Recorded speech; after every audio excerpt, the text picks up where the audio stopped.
Эне менен баланын, бала менен атанын ортосундагы мамиле, диалог барбы? Жок кесе болуп калды. Балдарыбызды бала бакчага берүү да 8 саат баладан алыс болуунун амалына айланды. Эртең менен балдарыбызды бала бакчага алып барып киргизип, кайра 8 сааттан кийин балдарыбызды жетелеп чыгып, үйгө келип колуна телефон карматабыз. Ушунун экинчи өңүтү кечирип коюңуздар, айрым ата-энелер. Ушунун экинчи өңүтү, ушунун окшоштук жагы айылда малды дал ушинтип багабыз да. Эртең менен кесүүгө чыгарып, кечинде кесүүдөн тозуп алып, сүтүн саап, жемин берип корого киргизип коебуз. Эмне айырмасы бар? Анда биз ушул улутубузду, ушул салтыбызды бала бакчадан келгенден кийин балдарыбызга жет атасын атап, туулган жериң менен тууган элиңди тааныштырбасаң, улутуң ким экенин угузуп, ураанын айттырбасаң, анда биз кимди багып өстүрүп, кантип ата, кантип эне болуп баратабыз. Бизге балдарыбыздын калыптануусунан, дүйнө таанымынан, билим алуусунан көрө акча табуу, дүйнө басуу, тойго баруу, көртүрлүктүн көрөн шараны менен көпкөнчүлүк кызыктуу болуп бараткандай. Анысы аз келгенсип, үйдөн мээрим көрбөгөн балага тарбиячынын айрым тартиби жок тарбиячынын таягы, ур токмогу менен ачуу кыйкырыгы балдарыбыздын көкөйүнө көк таштай тийип бүтмөй болду. Анан биз ошол жалтаң, мокок, ата-эне мээримине толук кандуу канбай калган, асмандан самолет учуп баратса, мен апам ала кетчи деген дөбөктөрүбүздү, балдарыбызды көрүп кантип биз келечектен үмүт кылабыз.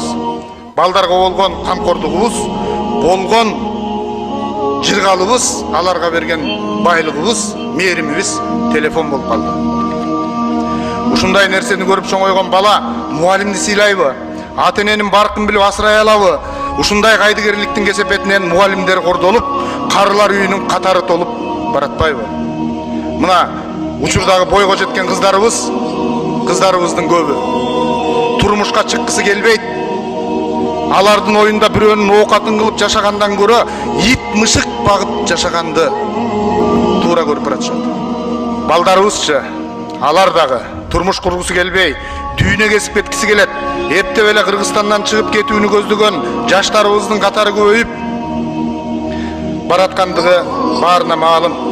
Мунун баары кимдин, кай жактан келген бузуку саясат экенин айтпасам деле жакшы билесиздер. Мына ушинтип улут катары жок болуп кетүүгө жетпеш үчүн биз эмне кылышыбыз керек деген соолду койгубуз келет. Демек анда биз ашынган популисттикке шөкөттөлгөн саясий каармандарды эмес, урматтуу туугандар, бүгүнкү күндө илимдин, билимдин жана маданияттын каармандарын чыгарып, жаңы ысымдарды жаратып, көчөгө эмес, көңүлдөргө, акыл эске, жүрөктөргө төңкөрүш жасай турган учур келди. Мына кече эле ээрчишип кеткен кыргыз медицинасынын корифейлери Мамакеев менен Акрамовдун, илимдин гиганттары Ишеналы Арабаев менен Кусайын Карасаевдин, кыргыз кереметин жараткан Төлөмүш Океев менен Сүймөнкул Чокморовдун, дүйнөлүк адамзаттын ааламына айланган Чыңгыз Айтматов менен Касымбековдун, кыргыз киносунун жана кыргыз театрынын лидерлери Муратбек Рыскуловдун, Бакен Кыдыкееванын, кыргыз поэзиясынын чолпон жылдызы деген Осмонов, Турар, Жолон, Байдылда Мидиндин, Жыйырманчы кылымдын Гомери деген Саякбай Каралаев, Сагынбай Орозбаковдун, элдин эсинен чыкпаган Эстебестин, Ашыраалынын сөзү куралып, көчү уланып кетиш керек эле да.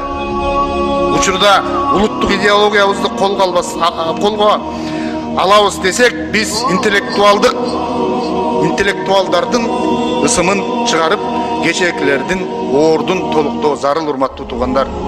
Антпесек куру жалак калып калабыз. Бирок аккан арыктан суу агат, Кыргызда ушул таланттын баары бар болгону көрүнбөй көмүскөдө жаткандыгы кейтет.